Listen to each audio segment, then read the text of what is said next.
Delhi liquor scam కేసులో కీలక పరిణామం చోటు చేసుకుంది. ఢిల్లీ లిక్కర్ స్కామ్ కేసులో మాజీ సీఎం మనీష్ సిసోడియాకు సుప్రీంకోర్టులో భారీ ఊరట లభించింది.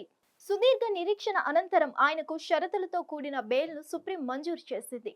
గతేడాది ఫిబ్రవరి 26న ఢిల్లీ లిక్కర్ స్కామ్ కేసులో అరెస్ట్ అయిన మనీష్ సిసోడియా గత 17 నెలలుగా జైల్లోనే ఉన్నారు. శుక్రవారం విచారణ చేపట్టిన సుప్రీంకోర్టు షరతులతో కూడిన బెయిల్ మంజూరు చేసింది.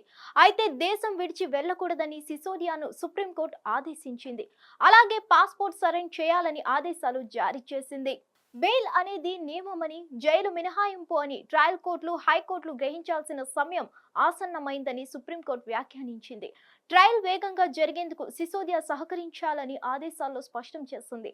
సిసోడియా బెయిల్ను ఈడీ, సిబిఐ వ్యతిరేకించాయి. తనపై ఉన్న కేసులో ఎలాంటి పురోగతి లేదని, కాబట్టి తనకు బెయిల్ మంజూరు చేయాలని సుప్రీంకోర్టును సిసోడియా కోరారు. దీంతో సుప్రీంకోర్టు షరతులతో కూడిన బెయిల్ మంజూరు చేసింది. దేశం విడిచి వెళ్లొద్దని కోర్టు సూచించింది. అందుకోసం పాస్పోర్ట్ సరెండర్ చేయాలని ఆదేశించింది. మరిన్ని అప్డేట్స్ కోసం stay tune to hit TV. Hit TV app ని డౌన్లోడ్ చేసుకోండి. ఇందులో short news, live news, entertainment movies అన్ని అవైలబుల్ గా ఉన్నాయి. Please download Hit TV app. Hit TV app. Hit TV యాప్ని ఫ్రీగా డౌన్లోడ్ చేసుకోండి.